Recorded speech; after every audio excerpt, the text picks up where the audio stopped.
माननीय सांसद कैराना और भारतीय जनता पार्टी के प्रत्याशी आदरणीय प्रदीप चौधरी जी को वो आए और आज की जनसभा को संबोधित कर रहे हैं। आदरणीय प्रदीप चौधरी जी। बोलो भारत माता की, भारत माता की। आज हम सब लोग यहां ऐतिहासिक कार्यक्रम में उपस्थित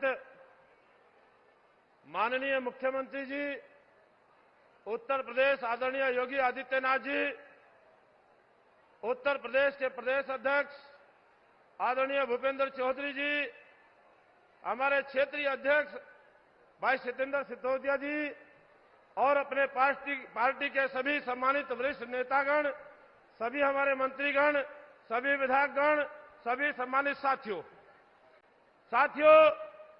आज आप लोग के बीच में माननीय प्रधानमंत्री जी का आगमन होने वाला और इस आगमन के अवसर पर हम सबसे पहले तो माननीय प्रधानमंत्री जी का हृदय से अभिनंदन और स्वागत करते हैं। साथ ही साथ आप सभी लोगों से आह्वान करना चाहते हैं कि जिस प्रकार का वातावरण पिछले दलों की सरकार में यहां देखने को मिला, उस वातावरण से बाहर निकलने का अवसर आप लोगों को मिला। किस प्रकार की स्थिति यहां देखने को मिलती थी। सरकार का काम यही होता है, सड़क, बिजली, पानी, कानून व्यवस्था, चिकित्सा, शिक्षा, इन सभी पर फोकस करने के बाद हमारी सरकार ने इस सेक्टर में काम करने में कोई कमी नहीं छोड़ी। साथियों, विशेष तौर पर आप लोगों को इस बात का विशेष ख्याल रखना होगा कि पिछले दलों की जब सरकार होती थी, इस प्रदेश का वातावरण किस प्रकार से देखने को मिलता रहा, उस वातावरण से बाहर निकलने का अवसर आज हम सब लोग को मिला है। किस प्रकार की कानून व्यवस्था होती थी, महिलाएं बाजार तक जा नहीं सकती थी, किसान खेत तक जा नहीं सकता था, किसानों को बिजली मिल नहीं पाती थी। आज की तारीख में किसानों को बिजली भी ठीक प्रकार से मिल पा रही है। आज किसानों का सम्मान हो पा रहा है। किसानों के ट्यूबवेल के बिल माफ करने का काम उत्तर प्रदेश की सरकार के द्वारा किया गया है। इसके अलावा साथियों, नौजवान भाइयों, मेरे बुजुर्गों, आप सब लोग भली बात ही जानते हैं कि कानून व्यवस्था का कितना बुरा हाल यहां पर देखने को मिलता रहा। इस कानून व्यवस्था को दृष्टिगत रखते हुए आज हमारे उत्तर प्रदेश के अंदर नहीं, पूरे देश के अंदर किस प्रकार का वातावरण बना है। उत्तर प्रदेश की कानून व्यवस्था को ठीक करने का काम किया गया। किस प्रकार से पलायन जैसी स्थिति से लोग गुजरते थे, किस प्रकार से व्यापारी लोग दुखी थे, किस प्रकार से इस प्रदेश का जवान, किस प्रकार से इस प्रदेश का किसान, किस प्रकार से इस प्रदेश की महिलाएं दुखी परेशान होने का काम होता रहा। साथियों, बहुत सारी व्यवस्थाओं को सुधारने का काम आप लोगों की सरकार के द्वारा किया गया। इस देश के प्रधानमंत्री आदरणीय नरेंद्र मोदी जी के द्वारा देश को तरक्की की राह दिखाने का काम किया गया। देश के अंदर होने वाले बड़े बड़े फैसलों का निर्णय करने का काम किया गया। उन निर्णयों को लेकर के हमें जनता के बीच में जाने का काम करना है। साथियों, क्योंकि आप लोग की सरकार ने अंतिम पायदान पर बैठने वाले व्यक्ति तक योजनाएं पहुंचाने का काम किया, उसमें किसी भी प्रकार से कोई भी भेदभाव नहीं किया गया। सभी के सम्मान के लिए काम किया है, बिना जाति धर्म विरासत के देखे काम किया है। और आगे भी आज की तारीख में माननीय मोदी जी ने, हमारे शीर्ष नेतृत्व ने, हमारे एनडीए के गठबंधन ने ये ऐलान करके कहा है, आप लोगों से आह्वान किया है, हमारे पार्टी के प्रमुख लोगों ने आह्वान करने का काम किया है, हमारे माननीय प्रधानमंत्री जी का आह्वान है कि अब की बार फिर एक बार जोर लगा करके माननीय मुख्यमंत्री जी का और माननीय प्रधानमंत्री जी के इस आह्वान को लेकर के जन जन तक पहुंचने का काम करना है। और किसी भी प्रकार के लालच में आने की जरूरत नहीं है। बहुत लोग झूठा प्रचार करने का काम करेंगे, बहुत लोग तरह तरह का प्रचार करने का काम करेंगे, ये भी कहने का काम करेंगे, पता नहीं क्या क्या प्रपंच रचने का काम करेंगे।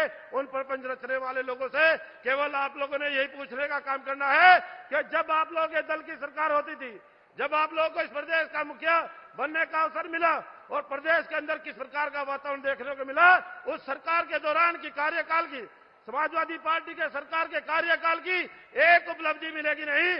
भारतीय जनता पार्टी की उपलब्धियां ही उपलब्धियां हैं। अगर 1.5 घंटा भी बोल करके बताने का काम किया जाए वो कम होगी। इसलिए साथियों, नौजवान भाइयों, आप लोगों से अपील करने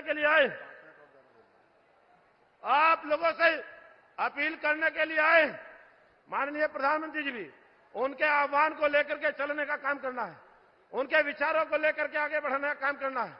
क्योंकि इस देश के अंदर बहुत सारे विषय ऐसे थे, बहुत सारे निर्णय ऐसे थे जिनका निराकरण होना लाजमी था, जिनका समाधान होना लाजमी था। जो विधेयक पारित होने थे, उन विधेयक को पारित करने का काम आप लोग की सरकार के द्वारा किया जाता रहा। साथियों, इसके साथ साथ आप लोगों को एक हमारे देश के अंदर आधी आबादी महिलाओं की आधी आबादी को भी माननीय प्रधानमंत्री जी के द्वारा आप लोगों की भारतीय जनता पार्टी की सरकार के द्वारा जिस प्रकार से लाभ देने का काम किया है, जिस प्रकार से उनको आगे बढ़ाने का लक्ष्य तय कर करके हमारी सरकार काम कर रही है। साथियों, आप लोगों के बीच में माननीय हमारे प्रधानमंत्री जी के द्वारा, देश की सरकार के द्वारा नई संसद बनी। नई संसद बनने के बाद देश की आधी आबादी भी आगे आए, देश की आधी आबादी मुख्यधारा से जुड़े, उसको ध्यान में रखते हुए आप लोगों की सरकार ने, केंद्र की सरकार ने आधी आबादी को नारी शक्ति वंदन विधेयक, नई संसद के अंदर पहली बार अगर कोई विधेयक पारित करने का काम किया है, महिला शक्ति वंदन विधेयक पारित करके एक ऐतिहासिक निर्णय करने का काम किया है, जिस निर्णय के लोग बहुत लंबे समय से इंतजार में थे, जिस निर्णय को करने की आवश्यकता थी। जब दूसरे दलों को हिम्मत नहीं कर पाए, वो लोग साहस नहीं कर पाए नारियों को आगे बढ़ाने के लिए, वो इस विधेयक को पारित करने में सक्षम नहीं हो पाए, आप लोगों की सरकार ने ऐतिहासिक कदम उठाने का काम किया। इन विरोधी दलों के पास कोई एजेंडा नहीं है, कोई मुद्दा नहीं है, मुद्दा विहीन विपक्ष घूमने का काम कर रहा है। और साथियों, ये भी बताना चाहता हूं, संसदीय कार्रवाई चलती है, विधानसभा की कार्रवाई उत्तर प्रदेश सरकार की चलती है। उत्तर प्रदेश की सरकार की कार्रवाई में भी, सदन की कार्रवाई में भी दुनिया भर का व्यवधान डालने का काम विरोधी लोग करने का काम करते रहे। संसद की कार्रवाई में भी दुनिया भर का विरोध, दुनिया भर का व्यवधान डालने का काम करते रहे। सरकार बार बार कहती है, सरकार बार बार अनुरोध करती है कि अपने तर्कसंगत विषय रखने का काम करिएगा, अपनी बात को रखने का काम करिएगा, लेकिन उनके पास कोई बात हो तो रखे, कोई बात भी उनके पास कहने के लिए नहीं मिलती। कोई भी विषय उनका ऐसा नहीं है जिस बात को लेकर तर्कसंगत विषय रखने का काम किया जाए। साथियों, नौजवान भाइयों, इन बातों को ध्यान में रखने का काम करना है। और आने वाली 19 तारीख में आप लोगों का ऐतिहासिक चुनाव होने वाला है। इस चुनाव में जिस प्रकार का आगाज आप लोग करते चले आए हो, इस आगाज को लेकर के माननीय मुख्यमंत्री जी, माननीय प्रधानमंत्री जी की इस आवाज को लेकर के जन जन तक पहुंचने का काम करना है। समय कम है, काम ज्यादा है, इसलिए आप लोगों से अनुरोध करना चाहेंगे। हम लोग भाग रहे हैं, दौड़ रहे हैं, जो भी बेहतर परिणाम निकल सकता हो उसको निकालने का प्रयास किया जा रहा है। और हम लोगों के अलावा आप लोगों का भी कर्तव्य है, आप लोग भी पहुंचिएगा, वहां तक पहुंचने का काम करिएगा जहां तक हम लोग नहीं पहुंच पा रहे। इसलिए अनुरोध करना चाहेंगे, हमारे यहां से राघव लखनपाल जी और भाई कैराना से आप लोग चुनाव लड़ने का काम कर रहे हैं। ये वोट एक बहुत कीमती वोट है, इस वोट की गारंटी आप लोग की सरकार देने का काम कर रहे हैं। ये वोट, एक वोट आप लोग के प्रदेश की तरक्की की रास्ते खोलने का काम करेगी। ये एक वोट आप लोग के देश को आगे बढ़ाने का काम करेगी, ये देश की आर्थिक तंत्र को मजबूत करने का काम करेगी। बहुत सारे विषय ऐसे हैं जिनका परिणाम निकलना बहुत लाजमी है, बहुत जरूरी है। इसलिए आने वाली 19 तारीख में एक एक वोट अपना भारतीय जनता पार्टी के पक्ष में डालने का काम करेंगे। इन्हीं शब्दों के साथ आपका बहुत बहुत धन्यवाद, बहुत बहुत शुभकामनाएं, बहुत बहुत अभिनंदन, बहुत बहुत स्वागत। जय हिंद, जय भारत।